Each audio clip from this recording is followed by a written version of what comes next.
Bonjour mes chers Capricornes, je vous remercie de me retrouver pour ce nouveau taroscope, celui du mois de juillet 2017 sur lequel on va se pencher sans plus tarder. Et la première carte que nous avons, c'est l'arcane sans nom. Et elle dialogue d'ailleurs, cette arcane sans nom qui est la 13e lame majeure du tarot de Marseille, avec celle du pendu qui se trouve quant à elle dans les obstacles, puisque l'arcane sans nom quant à elle se trouve dans ce qui pourrait s'avérer être bénéfique pour vous au cours du mois de juillet. Et ça me rappelle d'ailleurs un duo de cartes que j'ai trouvé dans un autre tirage pour ce mois de juillet. Je n'arrive pas à être certaine. C'est peut-être le signe des lions. C'est possible. Quoi qu'il en soit, c'est une dynamique. Donc je vous invite à consulter vos ascendants. Euh, mais c'est une dynamique très forte, le dialogue qui est instauré entre ces deux lames majeures, tandis que l'autre axe est lui porté par des lames mineures, et à chaque fois la valeur numérique 4, on a le 4 de bâton en vibration, et on a le 4 de coupe en direction. Donc c'est des énergies assez similaires, une un peu plus concrète, l'autre un peu plus émotionnelle, mais qui sont prises ces énergies-là en tenaille par le dialogue instauré entre cet arcane sans nom et, euh, et ce pendu. Je vais me permettre de les faire dialoguer un peu différemment pour une fois, parce que pour moi il y a une rencontre très forte qui se déroule pour vous au cours du mois de... Enfin, ces deux arcanes, c'est une rencontre très forte qui met en scène des événements importants qui vont se dérouler au cours du mois de juillet. Je voulais que vous observiez les cartes dans leur version plus traditionnelle, puisque j'ai recours dans ce tirage à l'édition dorée du tarot de Marseille, et que les dessins sont un petit peu différents. Alors pas trop pour la carte du pendu, dans le cadre de l'édition traditionnelle, c'est à peu près similaire, mais par contre l'arcane sans nom, elle est vraiment différente, puisqu'on a la faux, on a ce squelette qui fauche. Et il y a un dialogue très fort parce que, voyez, ce personnage, il s'en va. Il laisse derrière lui notamment les énergies du pendu. Bon, ils sont tous les deux tournés, que ce soit le squelette dans l'édition dorée ou dans l'édition plus traditionnelle, ils sont tous les deux tournés vers l'avenir, et ils avancent comme ça, sans se laisser perturber par les énergies alentour, l'environnement. Et cette arcane sans nom, elle se tourne vers l'avenir en tournant le dos au passé littéralement. Parce que le pendu, c'est la 12e des lames majeures du tarot de Marseille, elle arrive juste avant l'arcane sans nom.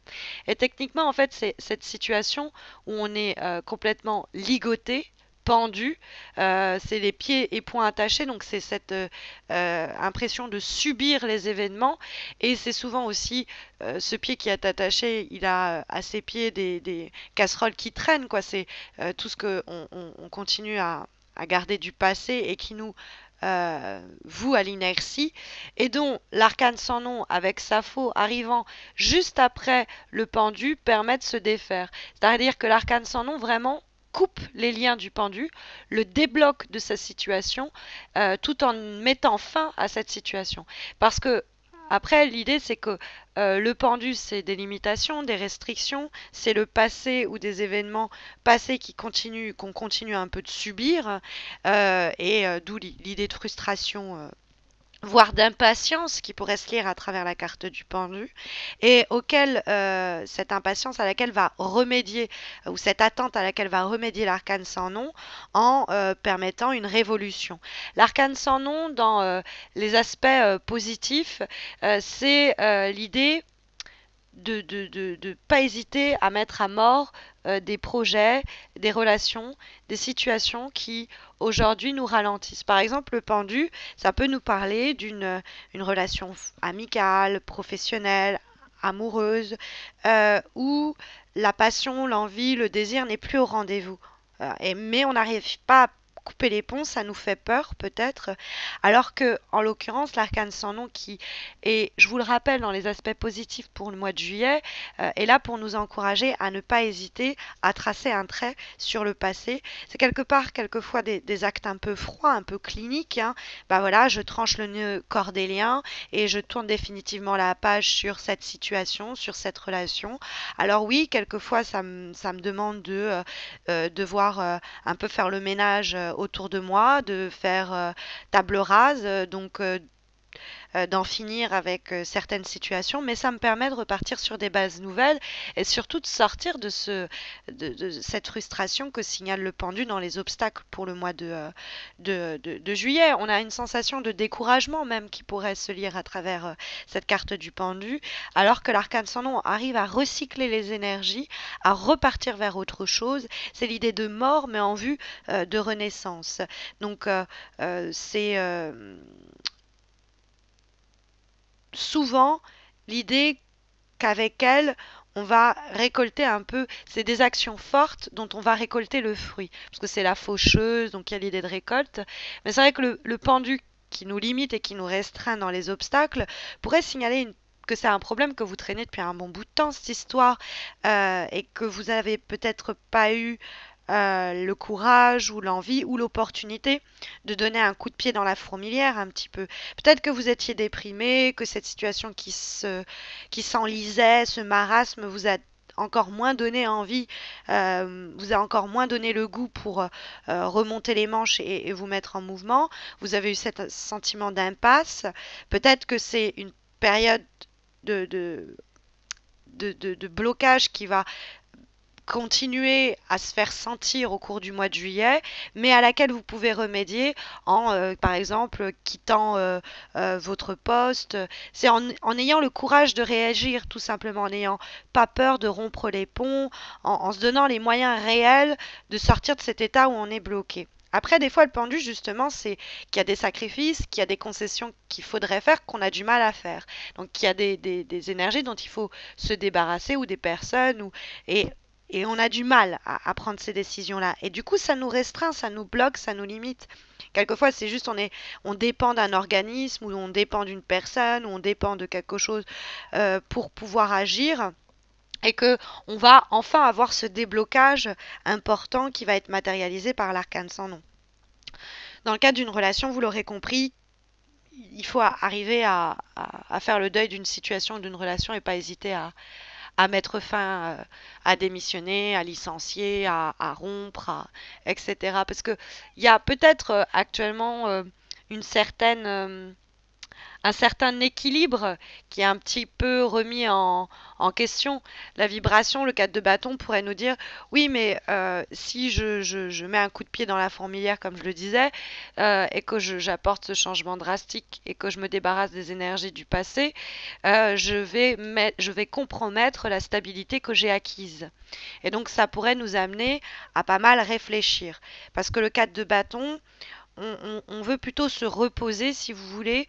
On se dit... alors, ça peut nous dire, en l'occurrence, que c'est pour ça que vous êtes plutôt dans une situation où vous n'osez pas agir. Parce que les changements, vous savez pas trop la teneur qu'ils vont avoir ou sur quoi ça va donner lieu, quels vont en être les fruits et les résultats. Alors qu'à l'heure actuelle, bon, bah, vous êtes plutôt stable et c'est peut-être mieux vaut un tien que deux tu l'auras. Ça pourrait être un petit peu cette idée qui fait que bah, vous prenez votre temps pour réfléchir.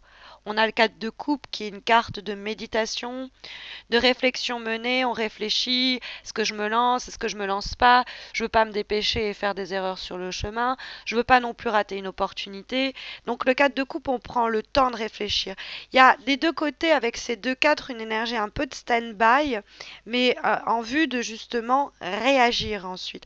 Ça peut être aussi l'idée que vous devez réagir face à ces événements qui remettent en cause un peu l'équilibre peut-être familial ou parce que le 4 de bâton, ça pourrait être par contre être là pour simplement nous signaler que cette problématique tourne autour de questions en relation avec la famille, le foyer, construire un foyer, stabiliser sinon une structure, un projet. Il y a vraiment l'idée d'arriver à équilibrer les choses. Et ça pourrait être l'idée que bah on réfléchit à comment on s'y prend, mais entre guillemets, le tarot nous donne déjà la réponse, que la révolution, c'est le chemin qu'il faut emprunter. Parce que le 4 de coupe, c'est un peu Siddhartha, c'est un peu l'idée, j'attends l'illumination au pied de mon arbre. Donc, c'est une carte qui nous dit, voilà, on va pas se précipiter, et c'est pas de toute façon le but. On va méditer, on va réfléchir à la situation, sans noircir le tableau, sans focaliser sur les éléments négatifs, mais au contraire, en évaluant, réévaluant la situation, la relation, le projet, en se défaisant peut-être des déceptions ou des mécontentements événements qu'on a eus sur le chemin. C'est vraiment l'idée de réfléchir à, bon bah alors, où j'en suis aujourd'hui, je regarde derrière moi, je vois ce que j'ai fait, et puis du coup, ça me permet de voir un petit peu plus clairement ce qui me reste à faire, quoi, tout simplement. Donc ça peut être un moment stagnant, un moment de pause, mais qui va être nécessaire pour repartir vers de nouvelles aventures, si on peut dire ça comme ça. Parce qu'il y a beaucoup d'énergie dans votre jeu. L'arcane sans nom le signale, mais on a aussi en cinquième carte qui est cette fois issue du tarot Oshozen. Là, on a la version dorée du tarot de Marseille et on va avoir maintenant recours en avant-dernière carte au conseil qui est délivré par la version du tarot qui est délivrée par Osho. C'est une version plus spirituelle, psychologique des lames majeures et mineures du tarot de Marseille et ça va nous délivrer d'ailleurs un conseil sur ce plan. Et on a la carte du créateur. Très belle carte avec, vous voyez, cette lumière qui émane de lui, une lumière qui peut créer. Hein. Et le jour fut, quoi, et la lumière fut. Donc, et c'est cette illumination aussi peut-être que l'on attend. Et peut-être qu'on attend cet événement important qui va débloquer les choses et va nous apporter une nouvelle stabilité après un moment où on a pas mal attendu et on risque de l'obtenir. Il s'agit du roi de feu, en fait, du roi de bâton. Alors ça peut nous désigner quelqu'un, un homme mature autour de vous, un leader, un entrepreneur, quelqu'un qui est visionnaire et qui va vous aider à saisir ou provoquer ou créer des opportunités sur le plan matériel, professionnel, financier. Ça peut être un mentor, ça peut être quelqu'un qui vous prend sous son aile, c'est quelqu'un avec qui vous pouvez faire confiance. C'est une carte qui nous parle d'un homme qui a qui pense du bien de vous. Ça pourrait être un signe de feu, donc Sagittaire, Lion, Bélier. Ça peut être vous qui êtes vous-même ce roi de bâton, que vous soyez femme ou homme, qu'importe, c'est l'idée que vous allez vous provoquer les challenges. C'est une carte d'ambition. Donc ça peut être une rencontre avec quelqu'un de plus âgé, plus expérimenté, même sur le plan amoureux ou amical, hein, quelqu'un qui va avoir envie de la même chose que vous, qui est prêt à faire des efforts pour faire marcher la situation, le projet, la relation. Ça peut être vous qui vous dotez de ce pouvoir de création que porte le roi de bâton. Ça peut être cette idée. Il y a plein de choses que l'on peut créer. On peut être un artiste, hein, on peut créer tel le poète, le peintre, etc. On peut être un artisan hein, et créer avec ses mains des objets. Mais c'est une idée qu'on a dans notre paume de la main ou en nous des potentiels et capacités à l'exploiter qui vont pouvoir permettre de générer de nouvelles solutions, de nouvelles voies, et notamment ça va peut-être passer par le biais de la réflexion qui va déboucher sur une prise de décision peut-être radicale, l'arcane sans nom. On va avoir en dernière carte, cette fois-ci issue d'un oracle, celui pensé et dessiné par Salerno, qui est celui de l'oracle universel, de l'amour universel. On va avoir la carte de la transmutation pour clore ce jeu, ce taroscope du mois de juillet et qui va nous donner plus un conseil sur le plan émotionnel. La transmutation nous présente cette personne en train de, presque sur un bûcher, en train de brûler, mais ça lui donne des ailes. Hein. C'est sa lumière, hein, une lumière que l'on retrouve ici avec la carte du créateur et qui la permet de se purifier. Donc c'est un feu purificateur. C'est la transmutation, nous rappelle la révolution et transformation, la métamorphose dont également fait écho l'arcane sans nom. Et cette carte nous dit justement que tout ce qui est les vieux schémas, les vieux mécanismes, les vieilles habitudes sont sur le point d'être complètement radicalement transformés et c'est pour le mieux. C'est l'idée qu'on va brûler, hein, se débarrasser, couper tout ce qui est jeté au bûcher, tout ce qui nous empêchait de nous réincarner, de nous réinventer. C'est une carte qui bénit n'importe quel changement et transformation, donc qui va toujours dans l'idée de l'arcane sans nom, dans les aspects positifs pour ce mois de juillet 2017, quoi, mes chers je vais y arriver, Capricorne. Voilà. Je vous remercie bien de m'avoir suivi pour ce tirage. J'espère que ça saura vous guider.